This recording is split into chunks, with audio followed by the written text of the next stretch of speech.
Chamber is now in session. Will everyone please, let me welcome everyone first. Good evening, everyone, and welcome to the September 23rd Township Council meeting. Everyone please rise if you can as we salute the flag with our Pledge of Allegiance and remain at attention for a moment of personal reflection.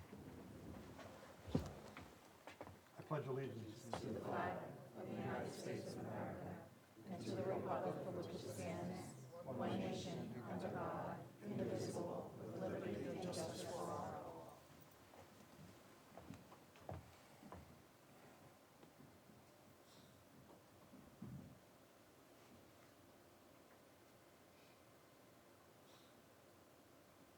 Thank you. Township Clerk, please call roll and recite our statement of adequate notice. Councilmember Hall. Here. Councilman Wendell. Here. Councilwoman Winston. Here. Councilwoman Zembicki. Here. Council President McAvoy. Here. Also present, Mayor Brad Cohen. Here. Administrator Joseph Criscuolo. Here. And Township Attorney Anthony Iacoca. Here. Adequate notice of this meeting has been provided as required under Chapter 231, Public Law 1975, by specifying the time, date, location, and to the extent known, the agenda, by posting a copy on the bulletin board located in the main lobby of the East Brunswick Municipal Building, providing a copy to the Home News Tribune and the Asbury Park Press newspapers, posting a copy on the Township's website, and by filing a copy in the office of the Township Clerk, which will be entered into the minutes. Thank you.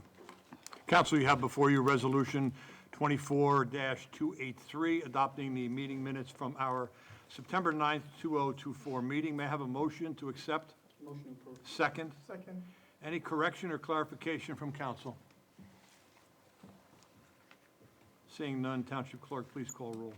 Councilmember Hall. Yes. Councilman Wendell. Yes. Councilwoman Winston. Yes. Councilwoman Zembicki. Yes. And Council President McAvoy. Yes. We have two mayoral proclamations this evening. The first one is to recognize Knockout Opioid Abuse Day on October 6th, and that will be introduced by Councilman Behal. Thank you, Council President. Proclamation Knockout Opioid Abuse Day, October 6, 2024. Whereas New Jersey in the midst of life-threatening opioid abuse epidemic, and whereas the Partnership for a Drug-Free New Jersey has designated October 6, 2024 as Knockout Opioid Abuse Day, an initiative with a multiple purpose to raise awareness of the potential for dependency on prescribed pain medicine and its link to heroin and fentanyl use in our state, to reduce stigma of addiction and shine a light on the need for recovery support, and to communicate to physicians information on safer prescribing messages found in the Center for Disease Control and Prevention guidelines for prescribing opioids, which include considering other therapies, setting realistic treatment goals with patients, and discussing with patients the positives and negatives of opioids. And whereas the State Senate and General Assembly jointly resolved that October 6 shall be permanently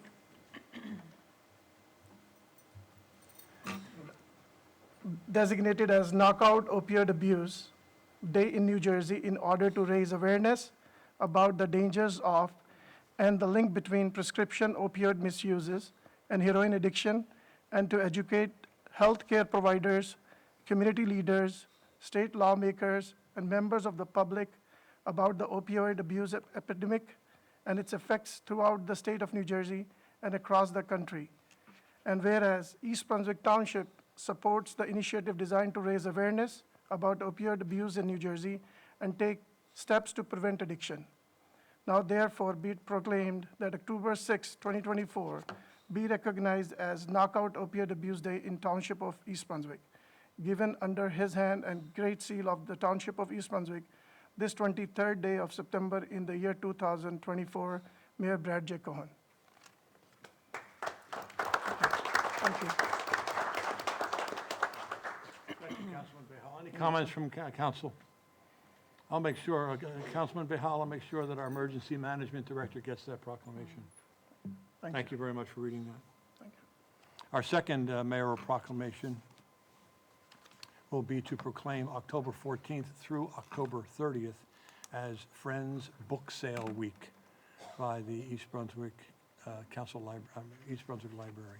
Councilwoman Zambicki, will you please read the proclamation? And if there are any friends in the audience, then maybe you could join us. Is there anybody here?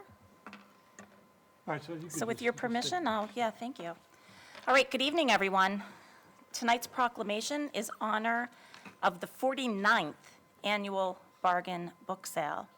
Whereas the library is one of the township's most valuable resources, bringing knowledge and enjoyment to nearly every resident of our community.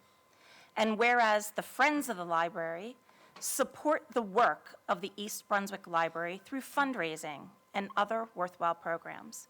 And whereas the Friends of the Library hold an annual book sale at the Brunswick Square Mall as a community service for the benefit of the library and all its patrons.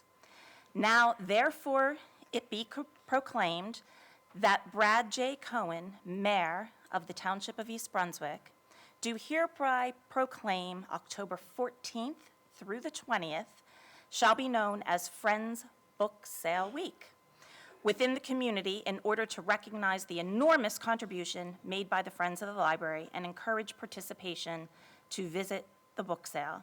And further, it be proclaimed that Civic Center Drive be renamed Book Sale Drive for the week of October 14th to the 20th.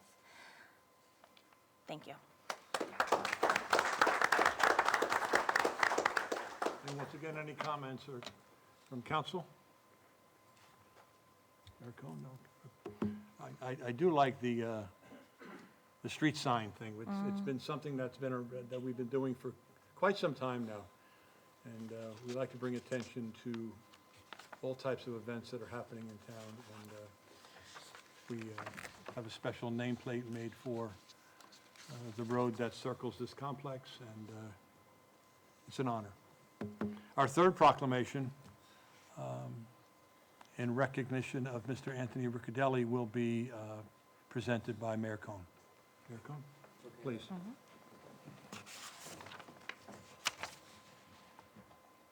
I think I'm gonna, Yes, please. Good. Turn us that the family can see.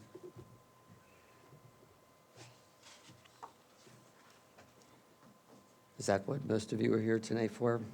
Welcome to the township.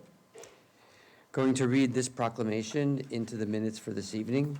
Whereas Anthony Riccadelli was born in Brooklyn, New York in 1947. He was a U.S. Army veteran who served in the Vietnam War from 1966 to 1968 and a parishioner at Corpus Christi Roman Catholic Church in South River for 35 years. Anthony owned and operated his own construction business, Richter Construction Company in Edison, for 20 years. And whereas Anthony and his wife of 54 years, Carmela, moved to East Brunswick 43 years ago. Together they have two sons, Anthony and Thomas, and a daughter, Christine. They have three grandchildren, Jocelyn, Thomas, and Kelsey. And whereas Anthony enjoyed camping, gardening, and working in his yard, he took great pleasure working on his Christmas decorations and preparing for the holiday season. Anthony's extraordinary holiday display has become a beloved tradition, drawing families, friends, and visitors from near and far to experience the magic of the holiday season. Anthony spread light, happiness, and a festive cheer to many. Whereas through his creativity, hard work, and generosity, Anthony has fostered a sense of community, unity, and celebration, providing countless memories for children and adults alike. Now, therefore, be it proclaimed that I, Brad J. Cohen, Mayor of the Township of East Brunswick, our Township Council, the residents of East Brunswick, all would like to thank the Riccadelli family for the joy that they have brought to the community and the countless families each holiday season, and acknowledge the efforts they have become an integral part of the community's tradition and holiday culture. Given under my hand and the great seal of the Township of East Brunswick, this 23rd day of September in the year 2024. Thank you very much.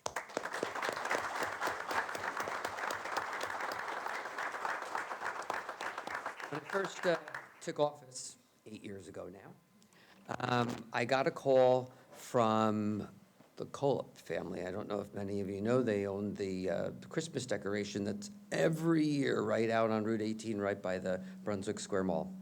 And the mall had changed hands, which since I've been mayor 8 years, they've done 4 times. But the owner at the time wanted to do something with the land and didn't really feel it was valuable to continue renting it out for that limited period in the holiday season. And so they didn't want to let them be there. And of course, that brought up a lot of people in the community who had just seen that as something that's become something of a tradition here at East Brunswick. When you know that they're setting up their tents, the holidays are right around the corner. I don't celebrate Christmas, but it's a feeling that you get when you get to the holidays. And it's people in the community, such as yourselves, who have allowed people, it's hard to really put a finger on exactly what it is. It's a feeling. You can't describe it, but it's great. And it's a tradition. And it's something that makes us unique and a part of a larger community of which you've helped make just a little bit better at a time of the year, which while for most of us is a really enjoyable part of the season, but it isn't always. And that small little gesture that you're doing could just be all the difference in the world for somebody. And that really, if you think about it, is what the holidays are about. So I want to thank all of you, your entire family, your husband, for being part of this East Brunswick tradition that you've created here. And on behalf of the township, the council, and all the residents, I'd like to present you with this proclamation.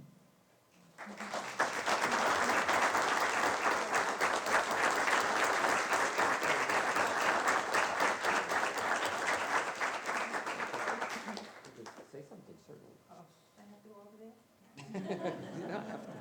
Mayor Cohen, I want to thank you and the Township of East Brunswick, which we have been part of for more than 43 years. I know my husband would have been thrilled to receive such an acknowledgement. We never realized the impact he made on so many people who started their Christmas traditions coming to see our home and his decorations. He loved doing it. He was Mr. Christmas, and how it brought so much joy to so many people. I want to thank everyone who has reached out to us during this difficult time. My family and I want you to know how much we appreciate this, and God bless you. Thank you. I have to tell you, I have a grandmother that made it to 101 years of age. And she was born on December 23rd. And in all the years, I mean, we all can send things by email now. It gets to people overnight. But for the longest time, you'd have to send a Christmas card for her probably 2 weeks ahead of time so that it got there on time. And it still always got there late.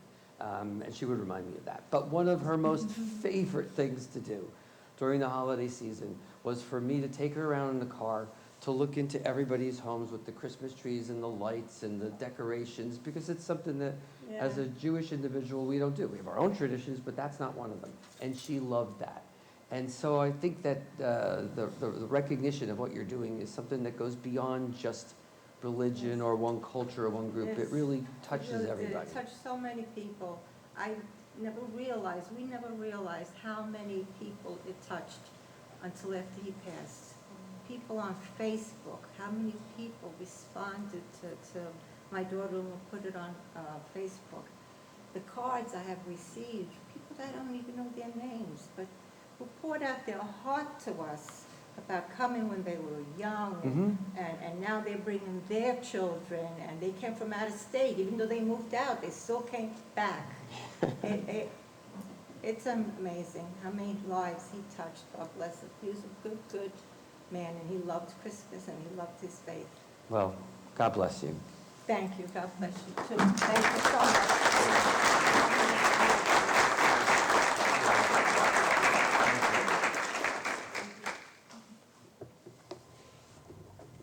Going to take a 2-minute recess for 2 reasons. Number one, the Riccadelli family can excuse themselves unless they want to hang around for the business of our exciting meeting.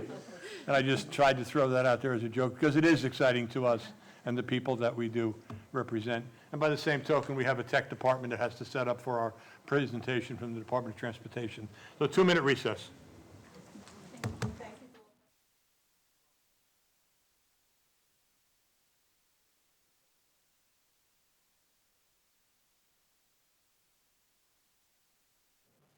Okay. We're back in session. Council, we have a presentation on Route 18 the Route 18 construction project and its status, and this will be presented to us by the New Jersey Department of Transportation Rehabilitation Project Team. DOT members, the floor is yours. Thank you. If you don't mind, I'm going to turn it just a little bit so people, I won't have my back to them. Is that okay? Well, the presentation is being delivered Yeah, to you. to us. Okay, no problem. I didn't know. How about halfway? I like Yeah, the I was just angle. going to tilt it a little bit. I'm just having my back. Okay, Yeah. thank you. So, good evening, everyone. My name is Meredith Hammond. I am with the Office of Community Relations. I'm the Deputy Director. I have a whole slew here, but I'm not going to mention all their names. We're going to come up, a few of us, to make the presentation. As you mentioned, it is our Route 18 project. We've been out here for quite some time. I'm sure you all are like, when are we going to get done? So we'll be talking about that as well with our construction and the staging of everything. We're going to also provide you an overview of the project. We're going to provide you where we are with our staging. We're going to give you my contact information for anybody who needs to follow up with me. I'm going to ask, if you can, hold questions to the end because they might be answered. Anything else? I think that's going to cover it, and I'll be back up at the end. So I'm going to turn it over to JP.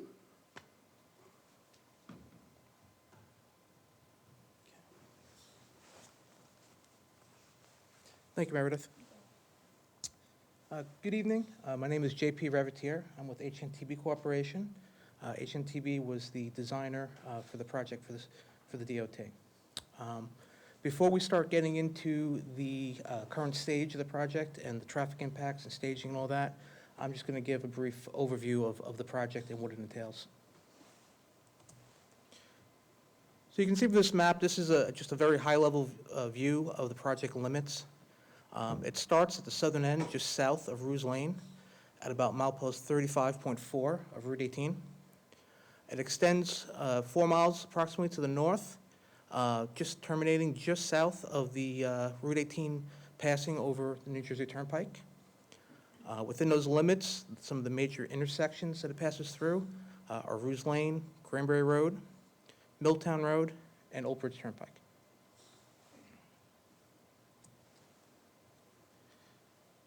So the purpose, need, and benefits of the project, one of the first items that was identified for the initial need for the project is to rehabilitate the pavement between those mileposts.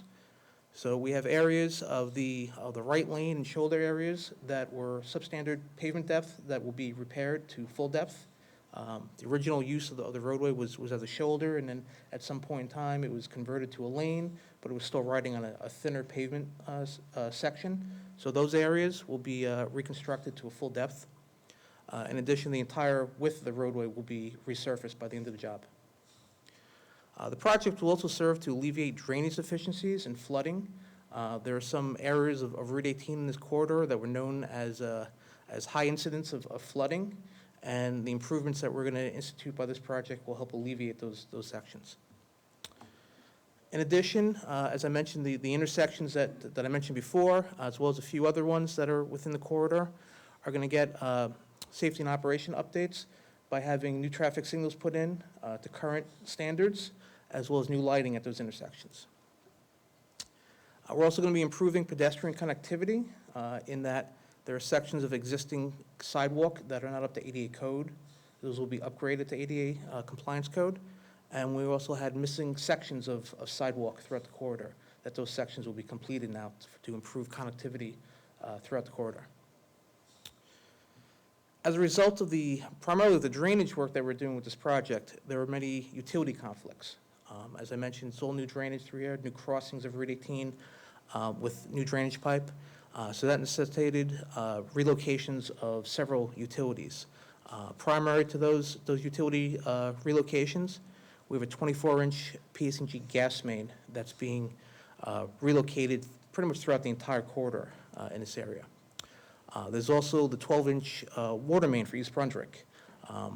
Majority of the water main within these sections is being replaced. We've been working very closely with Keith Kipp, your engineering department, and we've had a good relationship with them dealing with both design and construction issues that have come up, and we've worked to resolve them with him.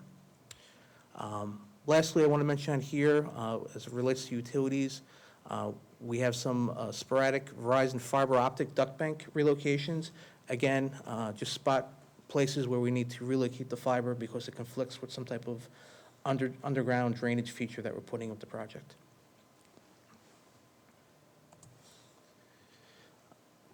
So the contract was awarded to Earl Asphalt, the state's contractor, in the summer of. They got started with construction in the field in earnest in January of 2023. Currently, we're anticipating the project completion to be in early 2028, although substantial completion of the project will be likely sometime in the fall of 2027. Since the award of the contract, there's been some items of additional work added to it. One of them was the addition of about 6,000 linear feet of center median concrete barrier. The reason for this was the way that the project was designed initially. We were just replacing sections of the barrier that were in direct conflict with the drainage that we're putting in. Once we get out here, we realized that many more sections were not in good shape. There's evidence of spoiling, or the grade elevation was not quite what it should be with the roadway. So the state decided to add to the contract the amount of barrier that I mentioned here to basically complete it from one end to the other. Additionally, more recently added to the project was nearly 8,000 linear feet of additional gas main relocation. Initially, just like I said before, with some of the drainage work and the barrier, we were only touching sections of the gas main where there was a direct conflict with the drainage. What ended up happening with that is we had a lot of tie-ins along the way, and these tie-ins are probably going to be the biggest point of contention for traffic impacts. Well, by completing the relocation of the gas main from essentially one end to the other, we've eliminated a significant amount of tie-ins. Essentially, I think we've got it down to a quarter of what we initially had in there for gas tie-ins. So it should have a positive impact on the Give us a traffic. quick definition of a tie-in. So a tie-in is where we have to tie in the new gas main into the old gas main. So if you think about it, if you're only completing sections of that, or segments along the way sporadically, each time you tie in a new section, you have to tie in at one end and the other. So by constructing a longer run of gas, then there's less tie-in points along the project corridor that we have to tie into. And do you have situations where you, all of a surprise, guess what we found today? And Oh, those- I'm being sarcastic in my body language, but is it a problem? I mean, there hasn't been anything we haven't been able to resolve, but yes, There you certainly, there's been surprises along the way, but that's typical goes with of the jobs like territory. this, yes, absolutely. Anytime I wish we had a crystal ball to see what's under the ground, or we made these roads out of glass so we could actually see what's under there, but that's not always the case. So we do our best to anticipate what's out there, but of course, there's always something that pops up that we have to manage. And today, we've been able to deal with everything, and again, that's with a great deal of help with Keith Kipp has been an excellent asset to our, to helping our team out with resolving things. So it's really been a good working relationship. The last thing I want to mention in here, as far as additional work that's been added since the start of the project, is an extension of the state's fiber optic network. Essentially, the fiber optic system, and this is really for the DOT's system of communications, we're replacing the infrastructure within the project corridor, but then it was identified during the construction of the project that there'd be a benefit of extending that fiber optic system replacement down to the next hub, if you will, of where things tie in together that are outside the project limits. The extension that we're doing as part of this project does not require any additional roadway to be torn up. It's just literally pulling conduit through pulling fiber through existing conduit. So it should be pretty seamless as far as any type of impact to traffic through the area. It'll just be work that'll be done behind the curb, basically. So that was added more recently. And again, those are all the things that have kind of brought us to where we are with the current schedule of the project. So. I know part of the purpose for this presentation was to give you an update on where we are with traffic and the staging and the traffic impacts. So with that, I'm going to turn over the presentation to Jignesh Patel, who's the resident engineer for the DOT. Thank you.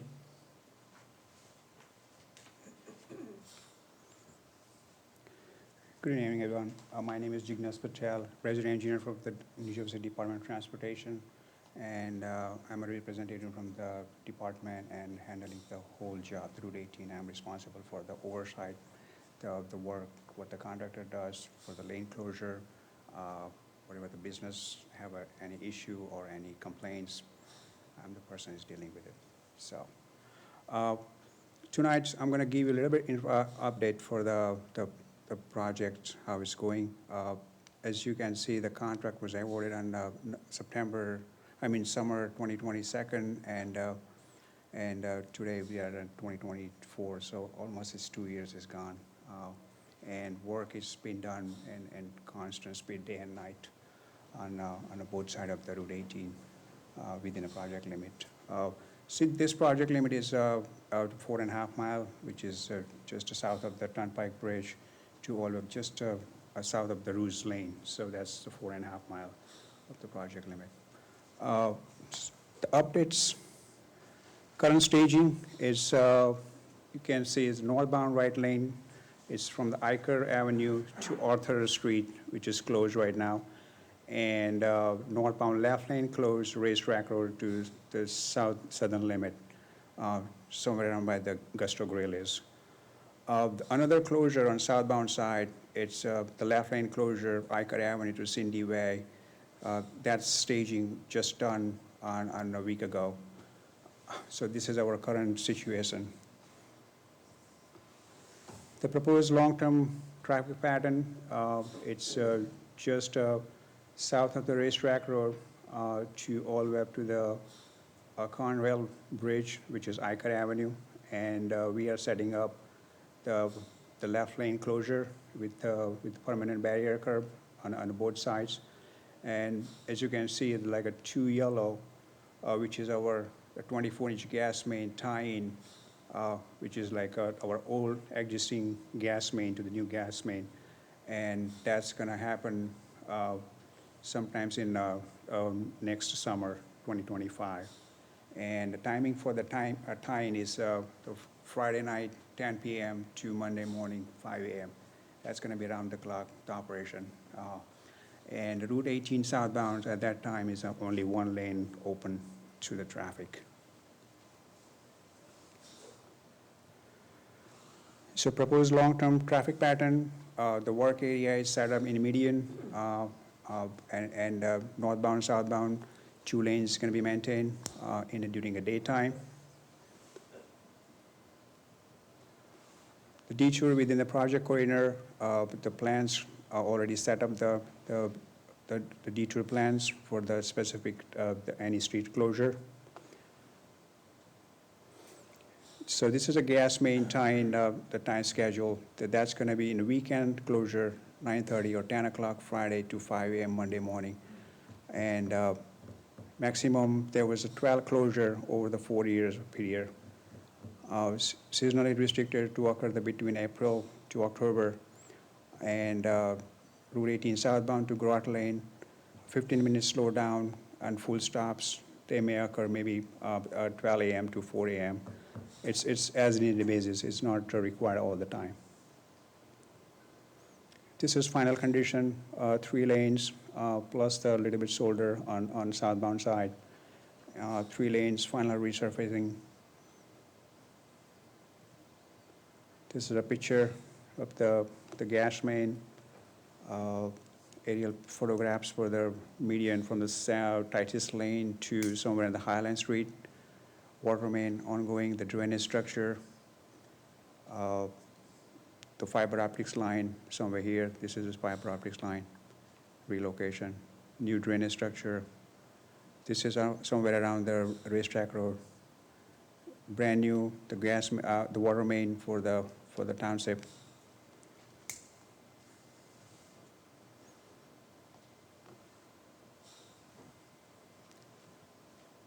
I want to say the big thank you to East Brunswick Police Department.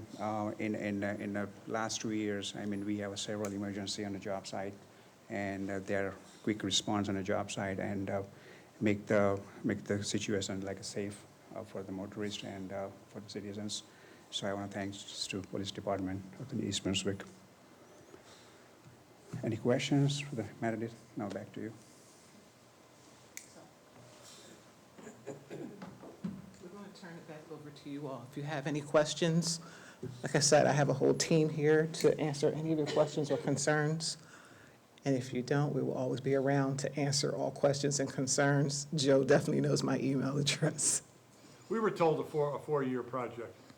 And so if things began in 2022, we are halfway through. So are we halfway through? I would say we're close to it. Okay. Yeah, you never, I mean, I'm not in construction. I'm into running governments. So you're going to have There's delays and all that kind of stuff that goes with it. I get that. And so it's not as if you said to me, oh, boy, we're really behind schedule. But again, the community was told repeatedly through Mayor Cohn's efforts that it's going to be a four-year project. And so we're 2 years into it, and we're 2 years into it. Thank you. Go ahead. On this, we don't find any surprise like between the Tices, just north of the Tices, right by the Walmart area, we found the two giant culvert, which is, I don't know, 1920s culvert. Two giant, I'm sorry, I didn't hear that. The culvert, it's You want to come over here? Jake Nish, come here. This way it gets recorded. Yeah, so in the last year, we found the big giant culvert, which has been used for the railroad, taking the material from the one side of the highway to another side of the highway.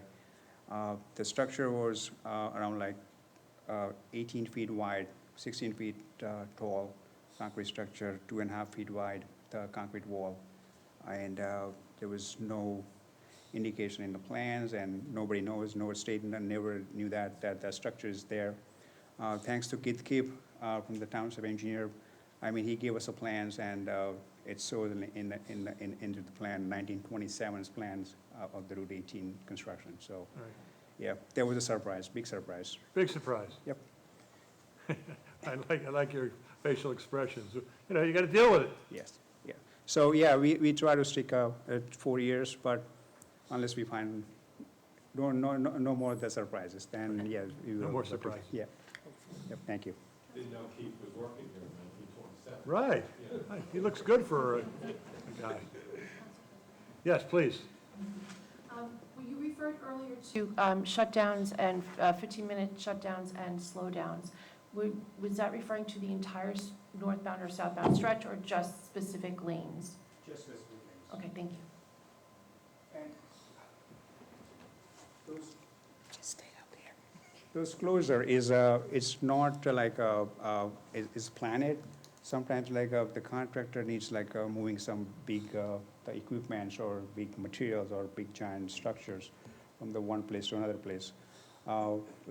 It's safe to the motorists and so safe to the the work zone. We would like to have like a 15-20 minutes closure just to move those materials, and we be able to open it right away. I mean, Mayor. Just, thanks. Just wanted to remind you that there have been a couple of times during the project, and while we do have a good relationship and we can get through to the department pretty quickly, but there have been a couple of times during the project where the estimate of closing roads that they'd be open by 5 o'clock in the morning didn't take place. And so what ended up happening is that there was no notification to the township, which makes us unable to put the motoring public aware that that was going to take place. And of course, it just destroys rush hour, which is already a problem because of the number of lanes that are closed to begin with. And then they get rerouted down Old Bridge Turnpike, and you didn't realize that Old Bridge Turnpike was getting work done because they had a water main break on, or some sort of, what was the issue? Water main break? They had a big problem with their water. So we were rerouting people through South River. South River had a water main So problem. I guess the question is, can we all make sure that if these type of things happen, which are unpredictable, everybody gets that, but that there be a greater effort to make sure that notification goes out to those of us who are responsible for letting the public know that it's going to be an unusually bad day on top of days that they've gotten used to being bad to begin with. That's all. Take it priority. And, I mean, we have the system, the traffic operation, whenever incidents happen, whenever it's like in events of like a later in construction, we usually notify the traffic operation and they notify the communities right away. But if some reason the East Brunswick didn't get the notification, I'll make sure it's. Right, I think most of the public understands that there's going to be a period of time that everyone's going to be inconvenienced. Whether they like it or not, that's just the way it is, and ultimately, at the end, it will be better. It's just the lack of notification of things that are controllable that I think gets people even more upset, and it doesn't take much to get people upset when they're already sitting in traffic. No, understood, but we'll take a more priority on that. Thank you. Council President. During these emergency detours and all of that, who's responsible for designing the routes of the detours, and who's responsible for traffic control?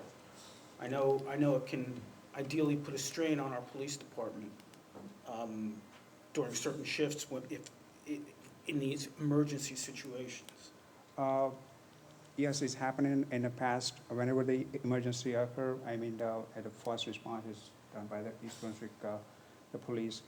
Then we have a state police on a job site, and after certain incidents, like we have a number of police on a job site, like every night. If the situation gets worse, then our traffic, the DOT maintenance folks, have come out there and set up the detour, set up the traffic controls.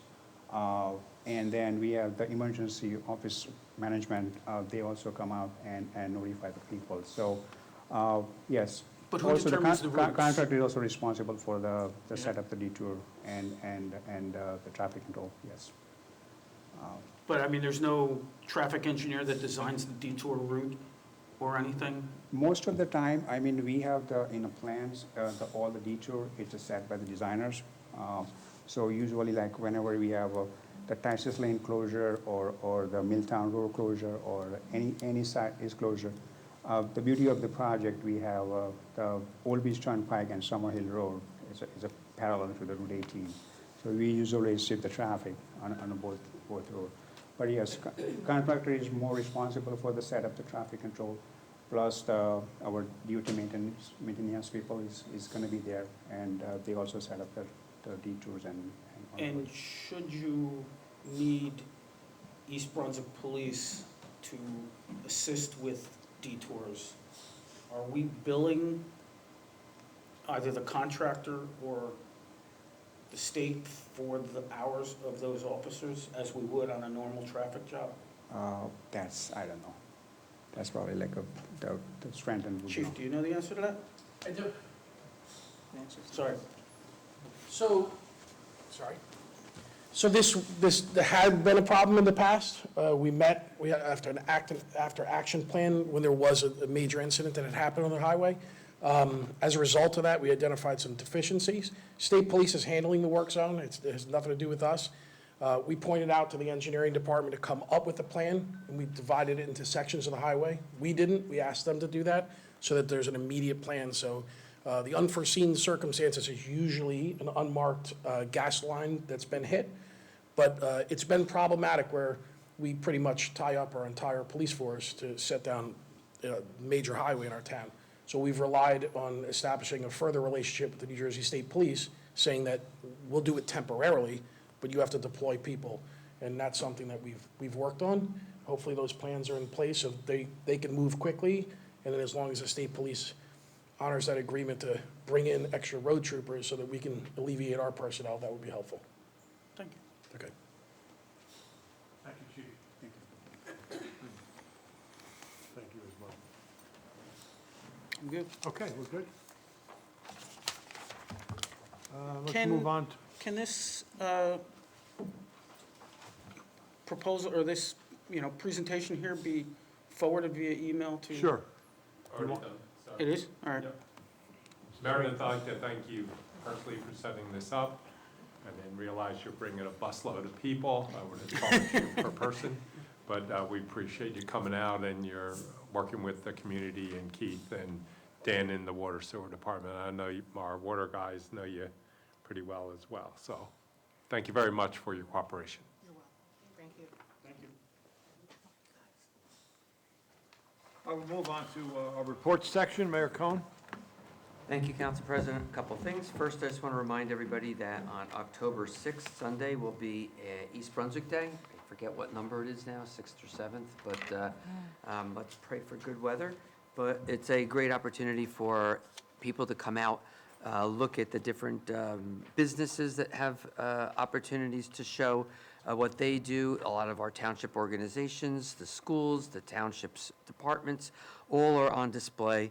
And it's a mix then with a lot of food and truck opportunities and some performances. So it's turned out to be a really great day that everybody looks forward to each year. So praying for good weather, but October 6th from 12 to 4. The past Friday, we had groundbreaking for the ice rinks, which is a milestone, I think, for all of us. It was a really good turnout, beautiful day. We had Ken Danico representing the New Jersey Devils. As many of you know, he was a star defenseman whose number has been retired.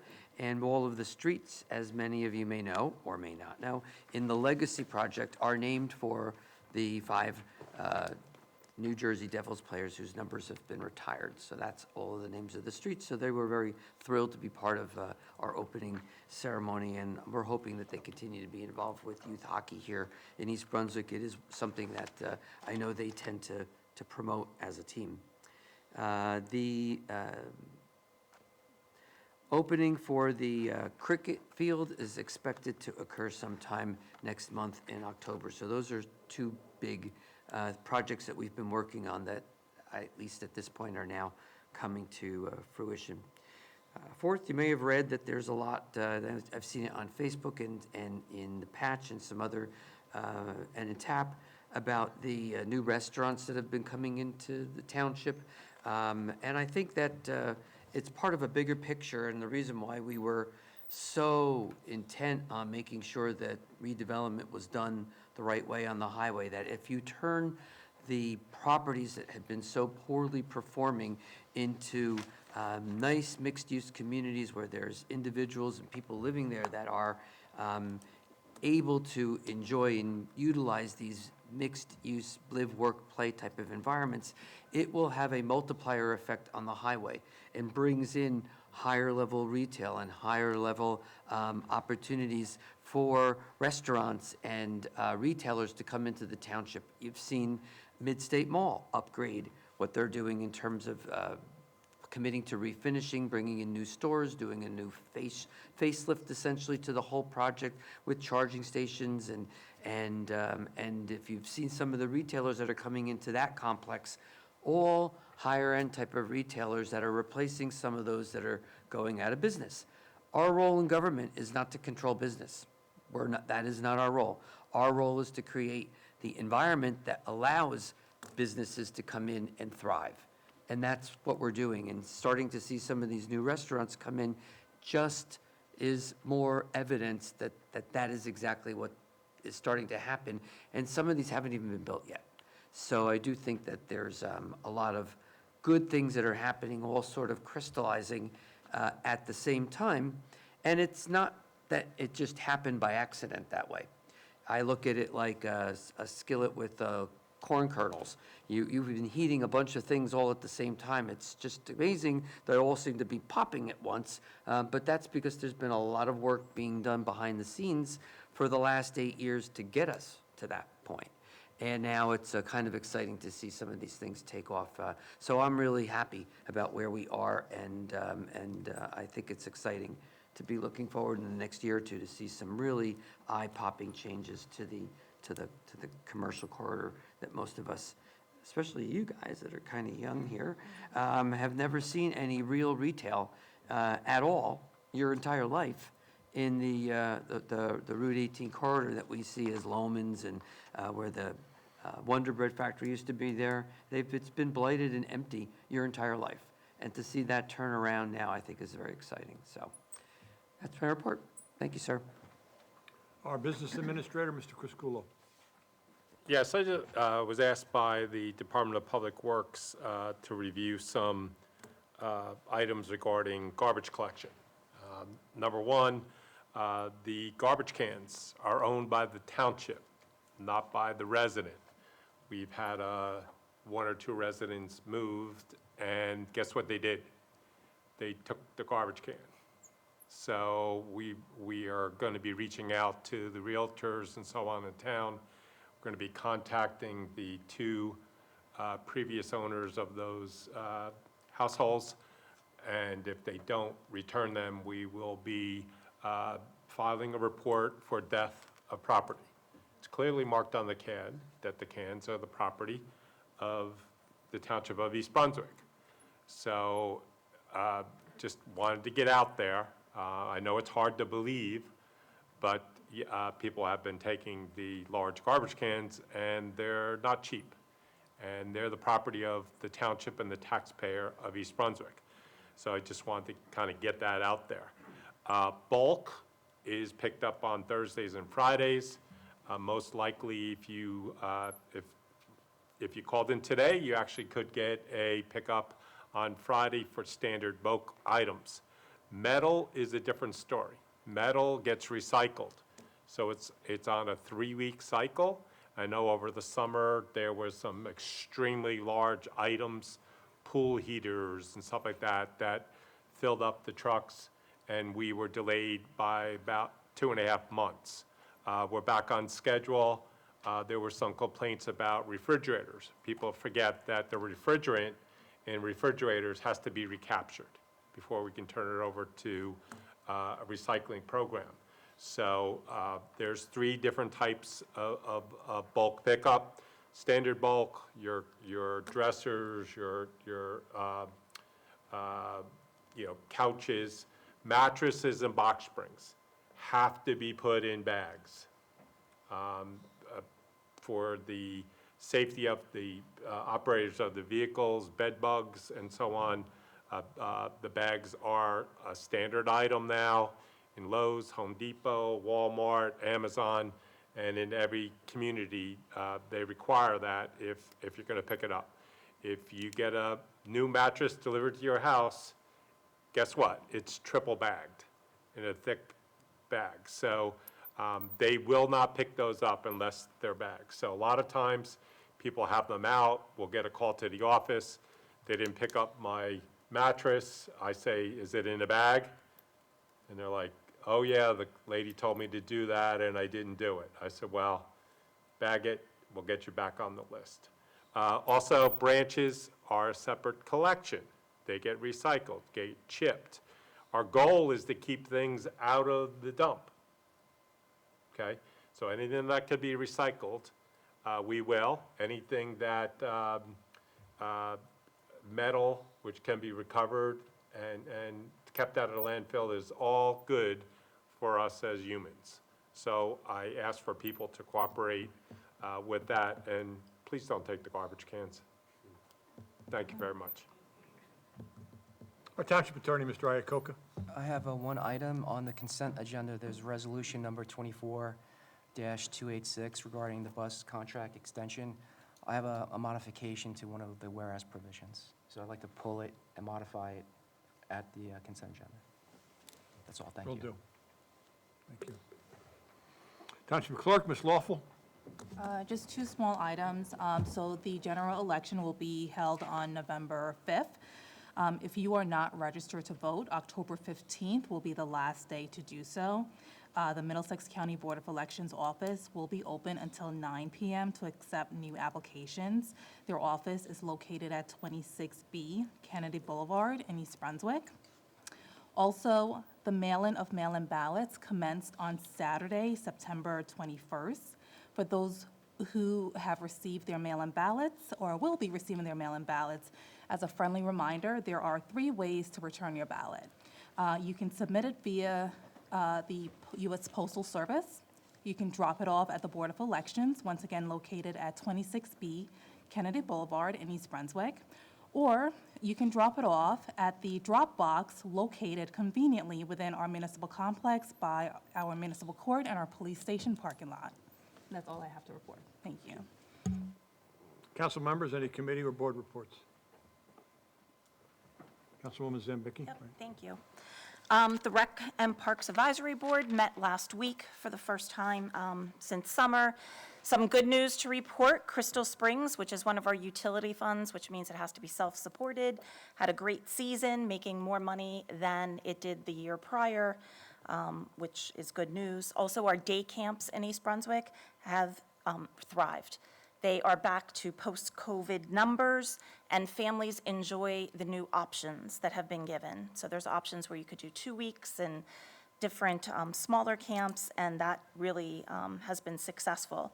The Bicentennial tennis courts in Bicentennial Park were closed for a brief time. They were painted, lined, and color-coded, and they are open now for use. It is probably the highest used tennis court area in East Brunswick. There's always people there. The community arts expansion, we're looking at that, changing the septic to sewers, and a new drop-down screen in the theater was purchased. Beaver Dam Park was closed for a few months, and it is now open and beautiful and ready to accept visitors, especially at this time of the year to see the changing season. Lenape Park tennis courts, we've had some of the public come and upset that they were closed. They were closed because the surface was uneven, the material that was used, it was a dangerous situation.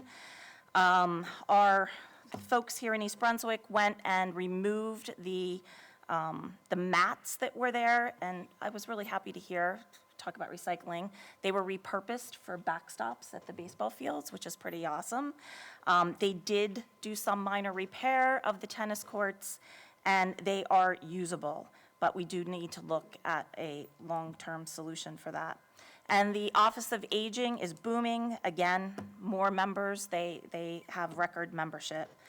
And the Arts Commission on October 20th is sponsoring Shanghai Night. And there is a field day, a family event on September 28th at Bicentennial Park for everyone to take part of.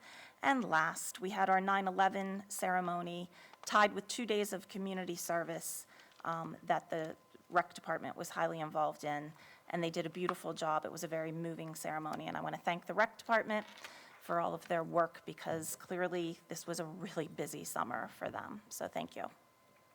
Thank you, Councilwoman. I'm going to beg your pardon, Council, and I'm going to go out of order here before we move on to our public comment section. I should have done this maybe a bit earlier. I want to bring Police Chief Frank Lasaka to the rostrum so that he can share with us some ideas. I'm talking about Resolution 24-291, resolution approving memorandum of understanding between East Brunswick Police Department and Rutgers University Behavioral Health Care. I only feel it proper that the chief can get back to his work as being chief instead of standing around at the back of of our chamber. Chief Lasaka, the floor is yours. Good evening. Thank you very much, Council President. And I'll begin by saying beautiful words of, I'll be brief. But before I start getting back to that busy work, I'm going to offer to Joe that if any of the missing garbage cans are located in Caribbean or Hawaiian Islands or something like that, I'll be more than happy to go get them. If it's in colder climates, I'll be more than happy to assign someone else to go get them. I'm here to, and also unrelated, I did speak to one of the DOT engineers on the way out. So our traffic safety unit does a really good job of pushing out civic-ready alerts on road closures and detours.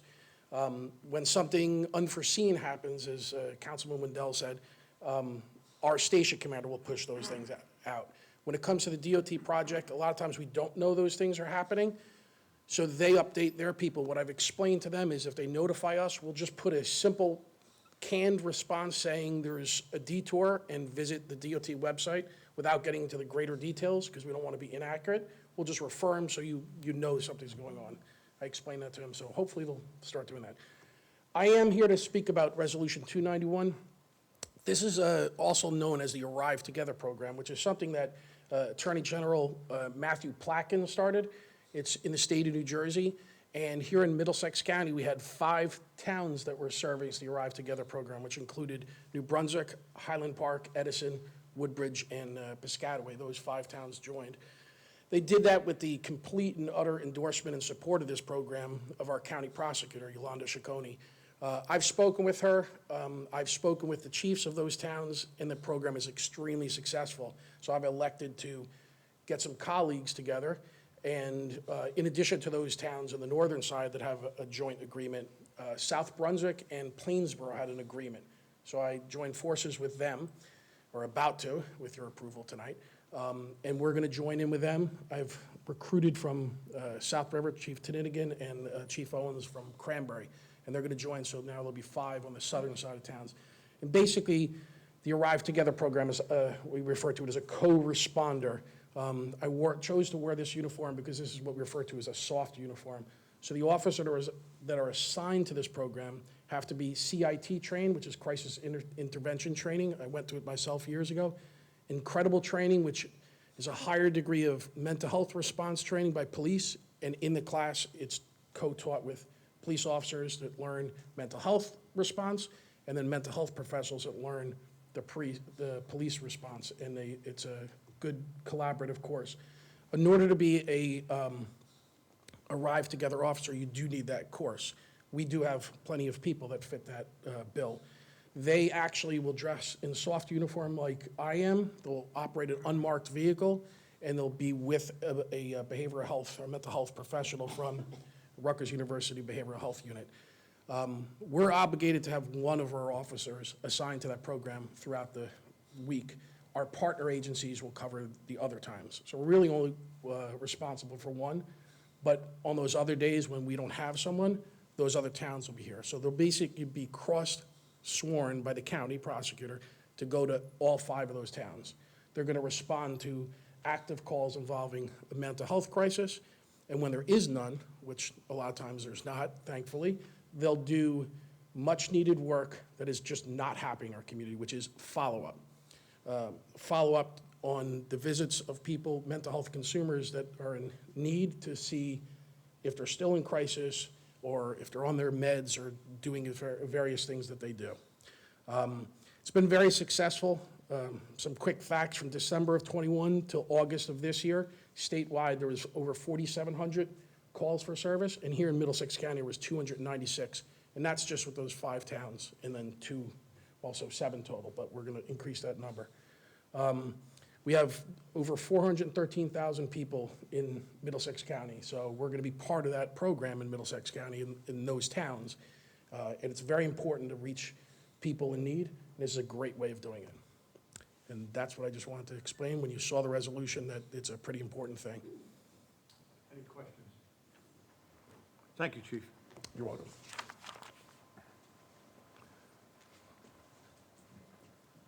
Moving on to our public section, and that is exactly what it is, our public comment section. Ms. Lawful, please read our statement. The public comment portion of our meeting is to allow the public to bring to the council's attention their concerns or comments. In accordance with NJSA 10:4-12A and the East Brunswick Rules of Council, the council asks the public to limit their comments to 5 minutes or less. At the conclusion of the statements or questions from a member of the public, the council president, at his discretion, may choose to respond or not respond. Thank you. Who would like to address the council president? Please, young man. Oh, it's a team. Yes. I need your names Of course. and your, no, I don't want to address because they're high school kids. Just your names. Okay. As long as you're from East Brunswick. Of course, yeah. Good evening. My name is Sahil Kocher, and I'm a student at East Brunswick High School. And my name is Roshni Ramesh, and I'm also a senior at East Brunswick High School. Before we get started, I'd like to distribute these pamphlets that outline our arguments for today and go a little more into detail of some legal precedent that we have prepared.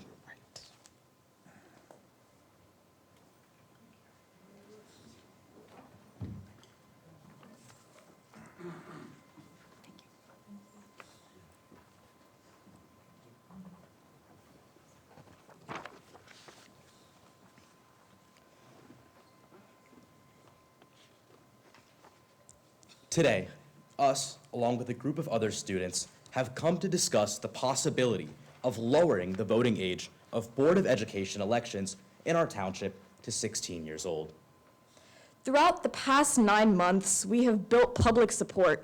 We've gained hundreds of petition signatures. We've met with elected officials and lawyers from across New Jersey to build our case and provide an opportunity for East Brunswick to advance students' understanding and participation in civics.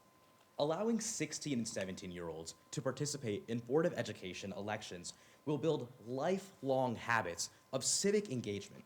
While 16 and 17-year-olds are attending high school, there are opportunities for increased civic education, as well as information that provides healthy voting habits and lets students know the importance of voting.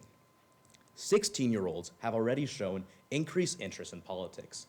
EBHS clubs host voter registration drives regularly, registering hundreds of students to vote.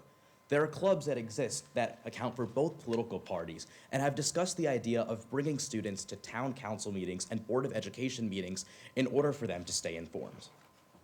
Participation in one election makes someone 25% more likely to participate in another one. And the best time to start that habit of voting is in the high school. And East Brunswick currently faces low voter turnout, with just 24.53% turnout in the 2023 election. In cities where voting rights for Board of Ed were expanded to 16 and 17-year-olds, such as in Tacoma Park, Maryland, young voters were 4 times more likely to vote as their 18-plus counterparts.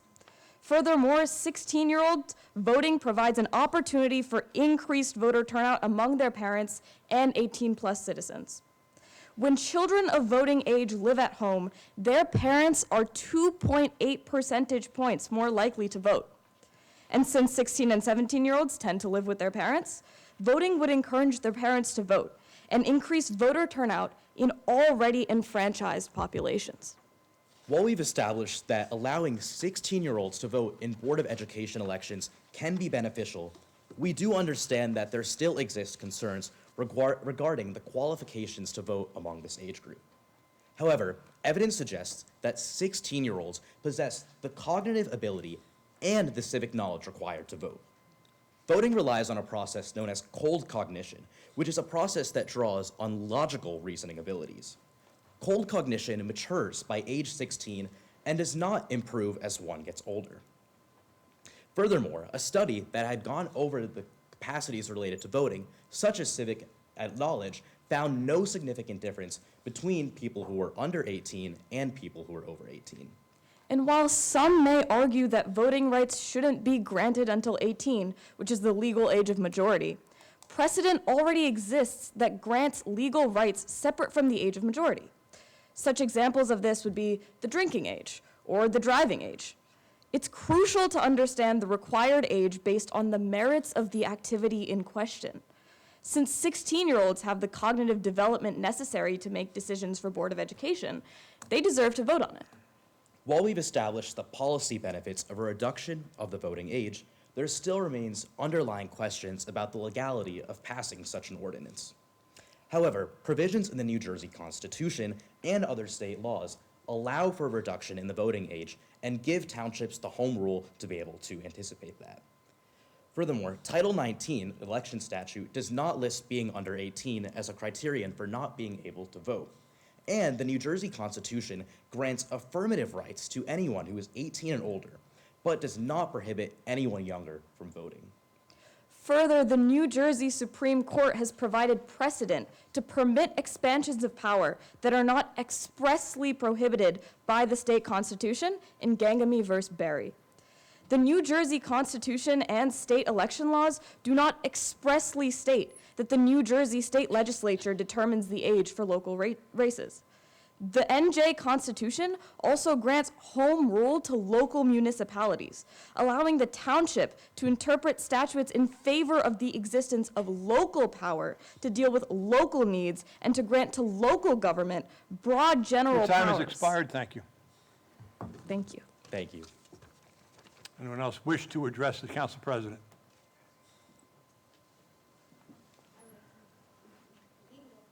Gentleman in the red shirt? Ladies first. I'm having fun with it.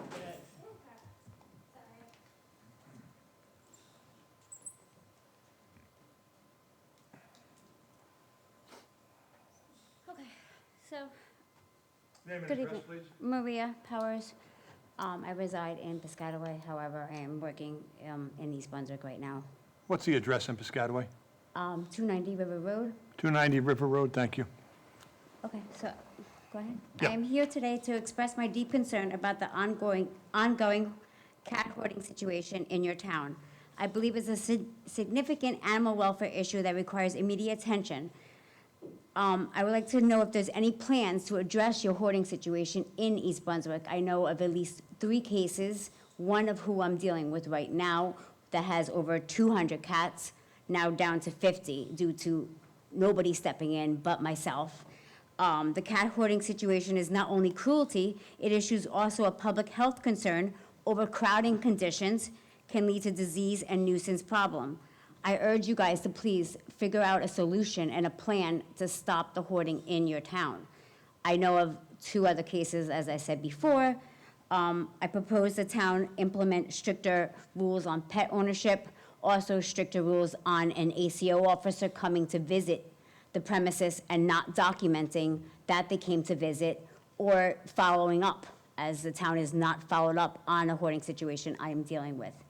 There has been nobody from the town that has been there except to cite the gentleman for his grass being too tall. And then you could smell the house from outdoors. I would like to figure out what you guys are going to do about your hoarding situations that are now approaching. There's been 2 on one significant street in East Brunswick. And if there's any plans in place, I would like you guys to figure out something, to be honest with you, because I'm tired of cleaning up a mess East Brunswick should have cleaned up. That's it. Thank you. Thank you. Anyone else wish to address Council Prez? Go with the gentleman in the red shirt, because he had his... It's regarding the same... You want to, would that be okay? Keep with the trend.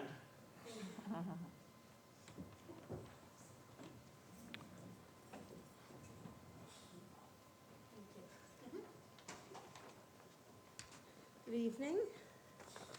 My name is Carol King. I reside in 4 Star Road, East Brunswick.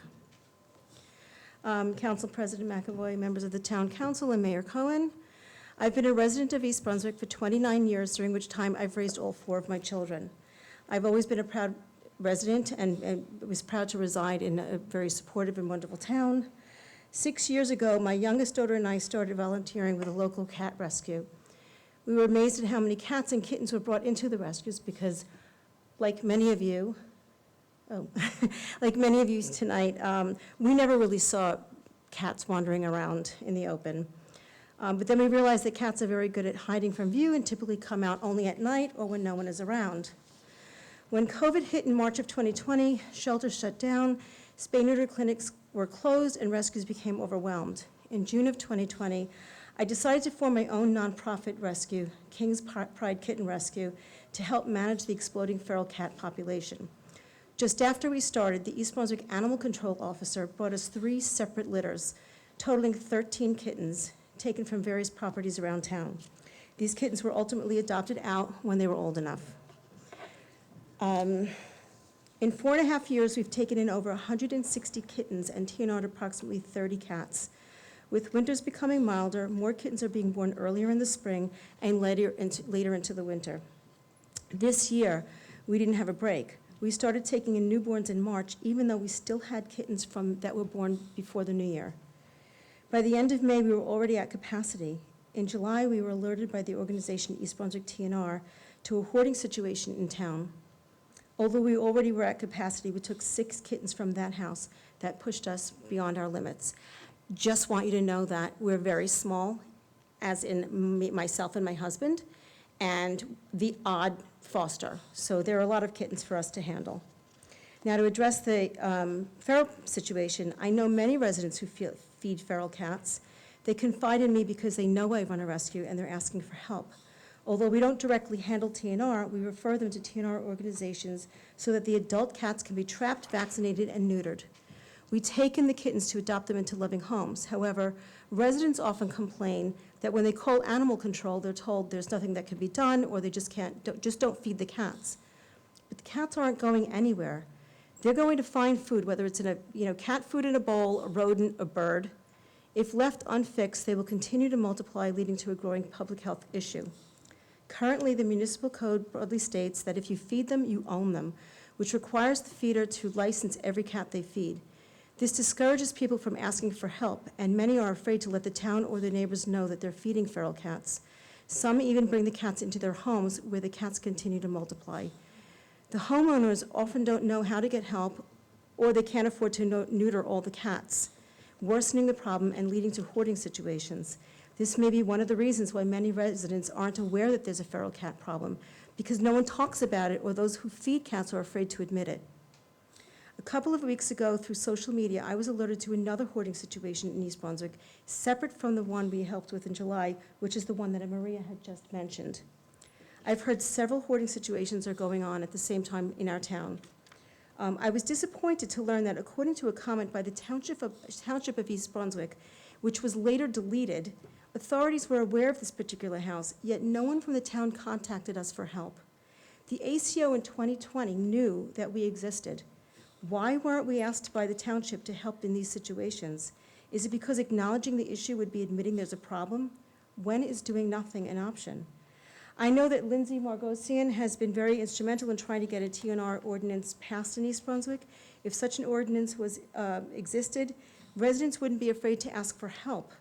The town could at least direct them to resources like TNR programs and involve local rescues like King's Pride Kitten Rescue so that we can help by taking kittens and friendly cats for adoption. Doing so, Mr. Mayor, would also create conditions that would allow nonprofits like ours to develop and prosper. The animal rescue community has shown that amazing things can be accomplished when we work together with residents and authorities. Please let's join forces and tackle this problem together. Thank you. Anyone else wishing to address Council President, the gentleman in the red shirt?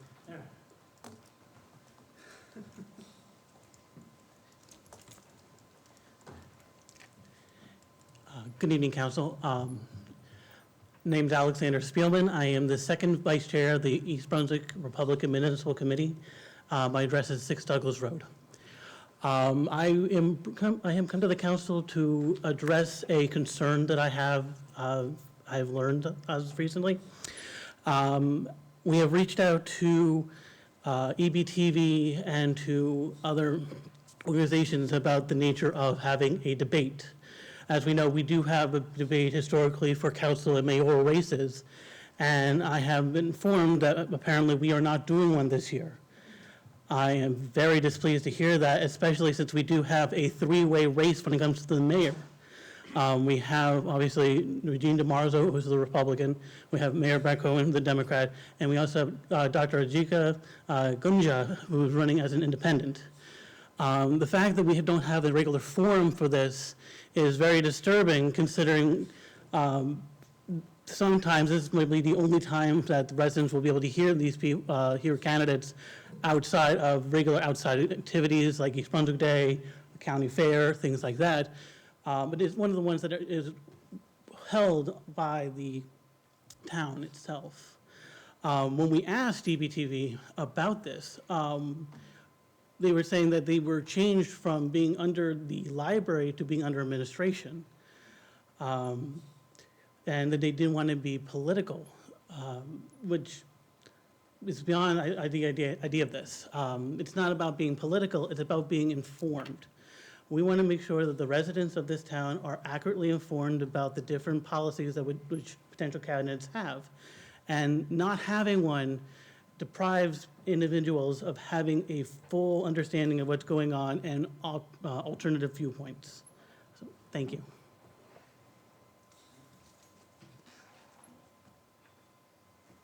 Anyone else wishing to address Council President, the team of the gentleman in the pink shirt? I'll get a couple of names. Good afternoon, Council. We would like to introduce ourselves. My name is Carlos Mikhail. My name is Eva Nayak. And we're both students from East Brunswick High School.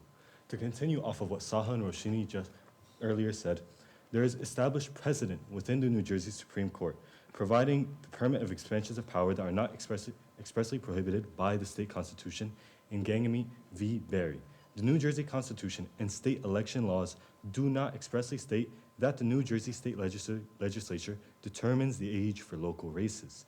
The New Jersey Constitution also grants home rule to local municipalities, allowing the township to interpret statutes in favor of the existence of local power to deal with local needs and grant to local government broad general powers to meet such needs in addition to powers specifically enumerated as established in Whelan v. New Jersey Power Light and Co. Furthermore, enfranchising a new group of voters for Board of Education elections will require changes in voter registration and election procedure. However, the cost burden of updating voter registration forms for 16-year-olds will lie on the Secretary of State, as is currently happening in Newark. Together, through supporting the ordinance to reduce the voting age to 16 in Board of Education elections, we can cultivate a generation of active and engaged citizens in East Brunswick. I would like to take a second to say that I have gratefully had the opportunity to work with many of you on East Brunswick's Planning Board as a student representative. Such an opportunity would not have been possible had it not been for the amazing education that was provided to me at East Brunswick High School.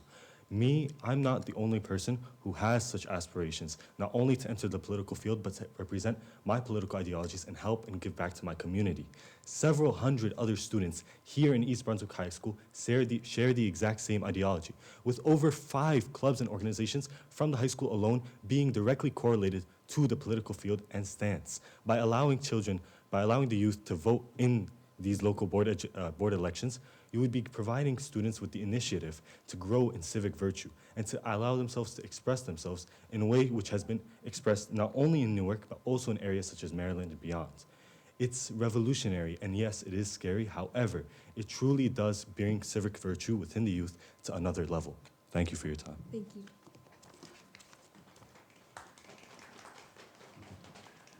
Anyone else wishing to address? Young lady?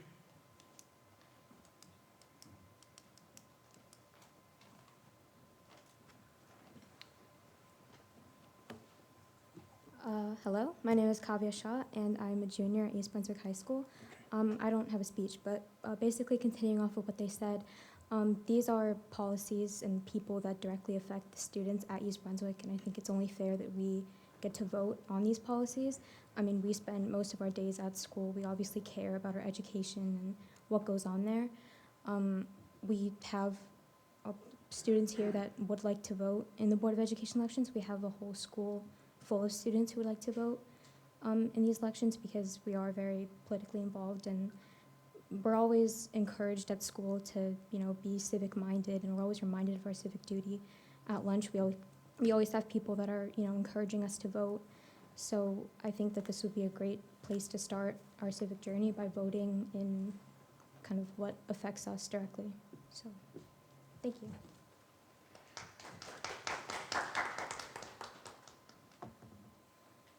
Gentlemen. Mr. Pan, 1 second, this young man.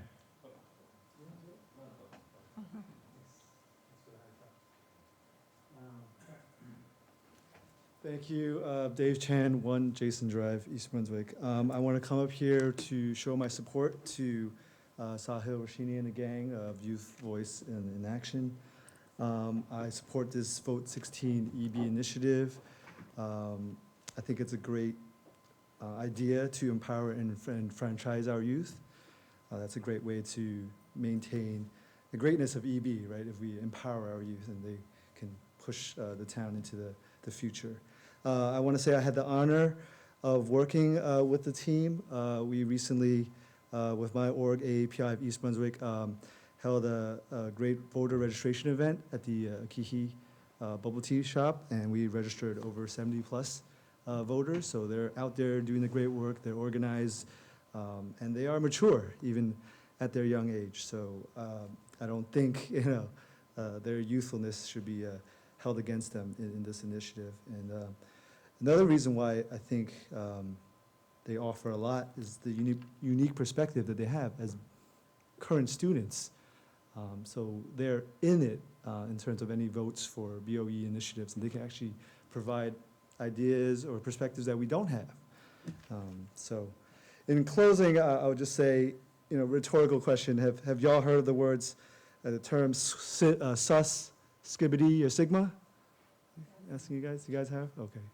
All right. Well, definitely, I never heard of that until my young kids enlightened me on that. And I think in this respect, this is another initiative that our young folks can enlighten us on. So hope you guys will support that. Thank you. Mr. Pan?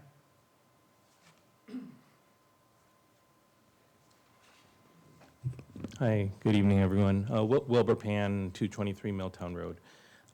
Let's see, I actually wasn't expecting to make any comments, but after hearing the comments by Rohini and Sahil and the rest of the team, I just want to make a couple notes on their presentation. So they made what seems to me like a really solid legal argument for citing precedent for this sort of initiative here. I can't speak to that. That's not my area of expertise, but my area of expertise is in pediatrics.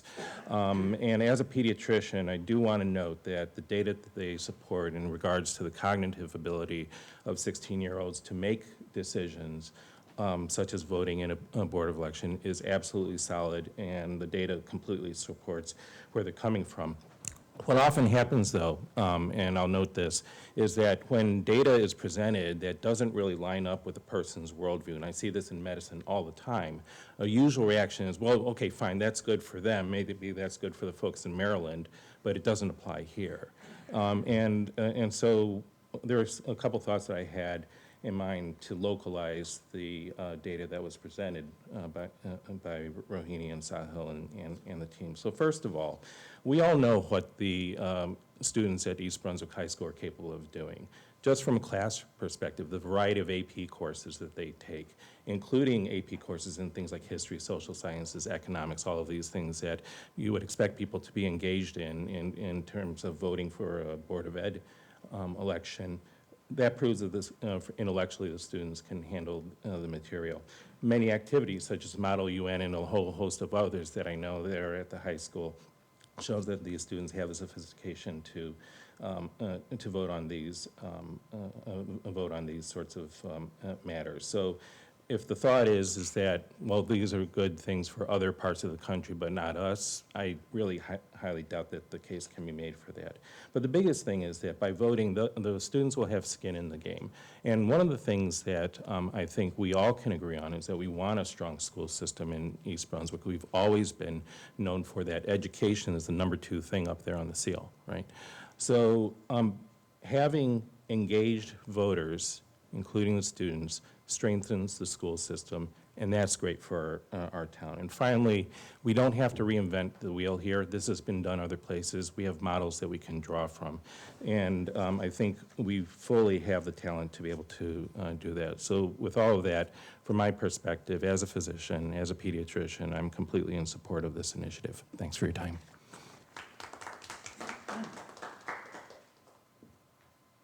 Anyone else wishing to address the council president?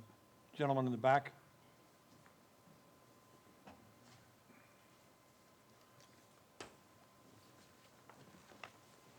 Mr. Mayor, Town Council, Mr. President. About 3 weeks ago. You are, once again? Excuse me? You are, your name, sir? Oh, Tom Ingrasani, Deerfield Road, I'm sorry. Thank you, Mr. Ingrasani. About 3 weeks ago, we had a bad storm. A lot of stuff blew down, trees blew down, branches blew down. My neighbor, one of them almost hit her house, and all the debris is still in the street. She said that bulk pickup was supposed to pick it up. I don't know if that's true, but she told me to ask you if it's possible. I mean, a lot of branches still on the street. It's like it fell off almost hit the house, okay? She had it all cut up. Is there possible she gets bulk pickup out of that, or?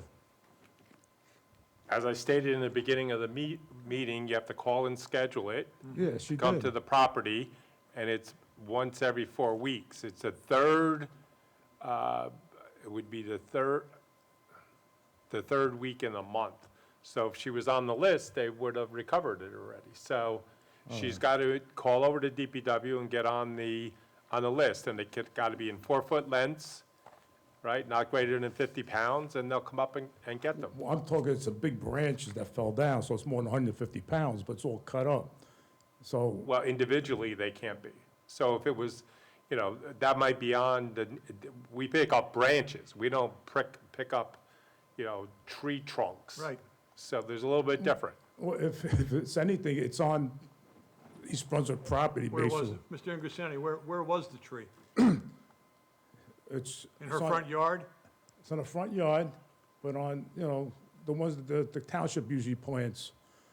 And, you know, I'm sure there is, a 10 feet differential between the curb and how far onto your property, so maybe this was explained to your neighbor that they're not picking. Have her call into DPW, and they'll go out and take a look at it, Right. okay? okay, Communication, Tom, okay. okay? And the other thing I want to bring up, again, I picked up my granddaughter to school today at Central, and that big shoulder lane, okay? I don't go in it no more because I know it's a shoulder, but then when you go in the single lane, make the turn and go into the school, people pass me on the right, almost hit me. And it's even coming out, you got to go over the shoulder, go this way, and people just continue on the merry way. I mean, I know you said it was a school Thank thing. God you're a good driver, Mr. Ingressani. Excuse me? Thank God you're a good driver. Oh, I know that. That's what I'm saying. But, you know, I just thought it would be for school use only or something like that, you know? Well, we have the chief in the audience, so he'll take a look at this. That's why I'm saying. Oh, that's why, yeah. Well, and anyway, and I'm glad to hear that the ice skating rink has started. Hope it all goes good with unions. And thanks very much. Okay, Bye. thank you, Mr. Ingressani. Anyone else wishing to address Council President? Hello again, everybody.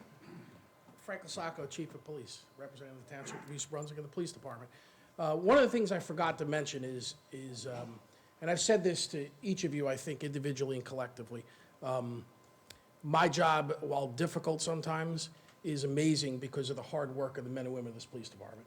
Every day, I'm proud of everything they do, including traffic enforcement. Certainly, the men and women can't be every place at all times. We do get slammed in social media by people sometimes, but the fact of the matter is, I've never met a more hardworking, dedicated group of individuals. In that regard, it's come to my attention that there's been a lot of questions as to what the township, or more specifically, the police department is doing with relation to this cat hoarding problem. I just want to assure the council president and all the members of the council and the governing body that we're working tirelessly. So one of the officers, at least one of the officers, has to be trained as a humane officer. Standing behind me is Detective Rob Thuring. He is a humane officer. He has been working with the animal control officer from the city of New Brunswick, who we contract with. They're working tirelessly. I don't think anybody in this township wants the police, which are bound and sworn to uphold the Constitution of the United States and the Constitution of the state of New Jersey, to just willy-nilly make the rules as to what we want to do. We have to abide by the law and the Constitution, so we can't just walk into someone's house. Nobody wants that to happen, nor do we. I assure the council, and Detective Thuring can speak a little bit briefly, because it's an ongoing investigation, as to what's been done. But I just wanted to assure the governing body that this has been and will continue to be addressed, and we've made a long way forward with making sure that rights aren't violated, and, very importantly, that the health and safety of the public as well as the feline lives are protected as well, because that matters. You want to say something, Rob? Thanks, Chief. How you doing, Council? I'm Detective Rob Thuring. Like the Chief said, I'm our department's Humane Law Enforcement Officer. Myself and Lieutenant Wade Gordon from the Traffic Division have been working together with, like the Chief said, the New Brunswick Animal Control that we contract with, as well as the Woodbridge Animal Shelter regarding this specific residence. The manager of that shelter has plans already. I talked to her early last week. She's going to go to the house herself and do an assessment and draw up a plan in terms of an intake for the remainder of the cats that are still at that house. So the idea that nothing's being done is not true at all.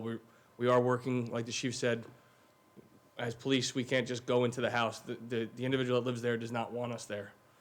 He was willing to let another citizen in, she's done a great job helping sort of stymie the problem a little bit, but we do need to get Woodbridge Animal Shelter over there, which we're currently working on.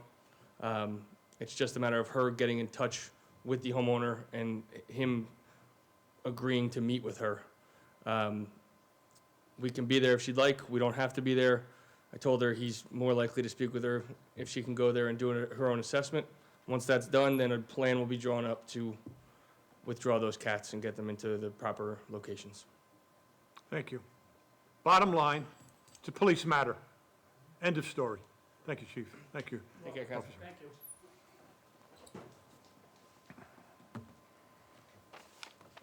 Let's move on to our consent agenda. Does anything need to be separated? Anthony has the oh, I'm sorry. Anthony Go ahead, has, right. A modification. To separate resolution number 24-286. 286. You want that totally separate? Yeah, I have a modification to. Okay. So now I'll need could I have a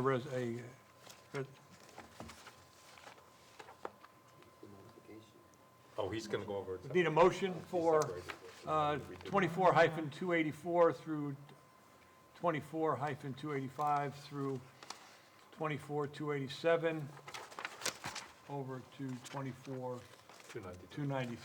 So moved. Second? Second. Roll call, please.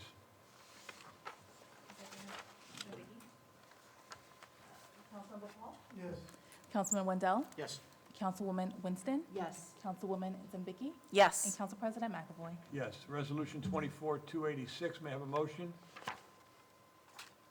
What's the modification? I'm sorry. The modification is in. Right, we're going to get to that. Go ahead.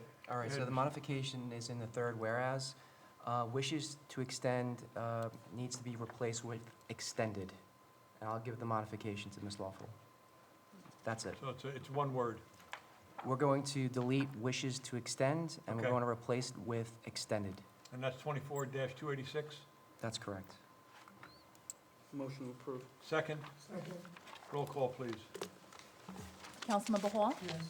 Councilman Wendell? Yes. Councilwoman Winston? Yes. Councilwoman Zambicki? Yes. And Council President McAvoy.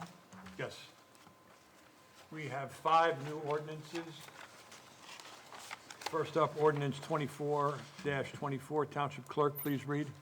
A bond ordinance providing for the replacement of various water main lines in and by the Township of East Brunswick, County of Middlesex, State of New Jersey, appropriating $1,230,000, therefore, and authorizing the issuance of $1,230,000 in bonds or notes to finance the cost thereof. Mr. Crisculo, a comment, please?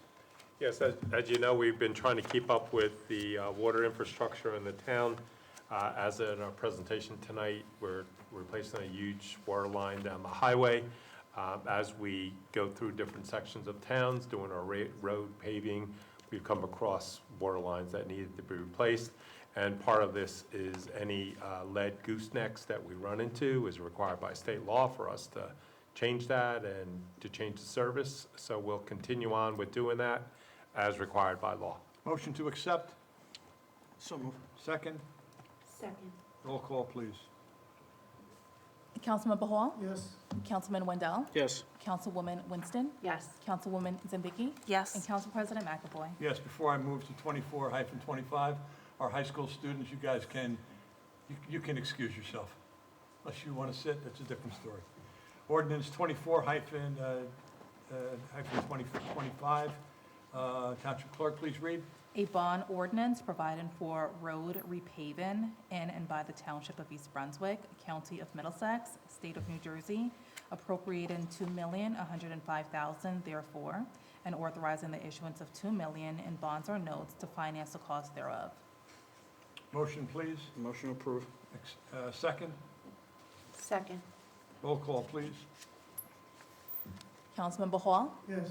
Councilman Wendell? Yes. Councilwoman Winston? Yes. Councilwoman Zambicki? Yes. And Council President McAvoy. Yes, ordinance 24-26? Or are we on 27? 26. 26? Roll, please read. An ordinance of the Township of East Brunswick, County of Middlesex, State of New Jersey, amending Chapter 209, Vehicles and Traffic of the Township Code to add U-turn prohibitions on Thrush Drive and Peach Orchard Drive. Motion, please, Motion to adopt. and a second. Second. Roll call, please. Councilmember Hall? Yes. Councilman Wendell? Yes. Councilwoman Winston? Yes. Councilwoman Zimbicki? Yes. And Council President McAvoy. Yes. Ordinance 24-27. An- An ordinance of the Township of East Brunswick, County of Middlesex, State of New Jersey, amending Chapter 209, Vehicles and Traffic of the Township Code to prohibit street parking on Kimberly Road and Henley Drive. Mr. Crisculo, quick comment? Yes, this is recommended by the police department. Kimberly Road seems to have a lot of tractor trailers just haphazardly parking there all the time. We have an ordinance that they're not allowed on any road overnight, but it's getting to be an issue. So in order to alleviate that problem, they just want no parking on those roads. The second part on Henley Drive, there's an issue with people parking on both sides of the roadway, much like we had that problem on Taylor Avenue. The roadway gets too narrow. It's wider up near when you get to New Brunswick, but the police asked that it would be a one-way for the safety of the residents going out towards Cranberry Road because the traffic coming two ways there is causing an issue. And with the new MASA that has opened, they're concerned with the safety of the participants of that facility. So they'll just be able to park on one side of the roadway there, and it will make it a much safer egress because they'll head right down to Cranberry Road. Thank you, Mr. Crisculo. Motion, please. Motion to adopt. Second. Second. Roll call, please. Councilmember Hall? Yes. Councilman Wendell? Yes. Councilwoman Winston? Yes. Councilwoman Zimbicki? Yes. And Council President McAvoy. Yes. And ordinance 24-28, our last one. An ordinance of the Township of East Brunswick, County of Middlesex, State of New Jersey, amending Chapter 209, Vehicles and Traffic of the Township Code to add a stop sign on Thrush Drive. Motion. Motion to adopt. Second. Second. Roll call, please. Councilmember Hall? Yes. Councilman Wendell? Yes. Councilwoman Winston? Yes. Councilwoman Zimbicki? Yes. And Council President McAvoy. Yes. For the good of the cause. Please, Councilwoman Winston? I just very quickly wanted to address the students that came tonight, not addressing the issue itself, but your presentation was very well researched, very well presented and sophisticated, and just proud of you, and very well done. Right. Because another behavior, you're still here, you see. You were excused, but you stayed. It's noted. Anyone else? Motion to adjourn? So move. Get a second? Second. Signify by saying aye. Aye. Good night.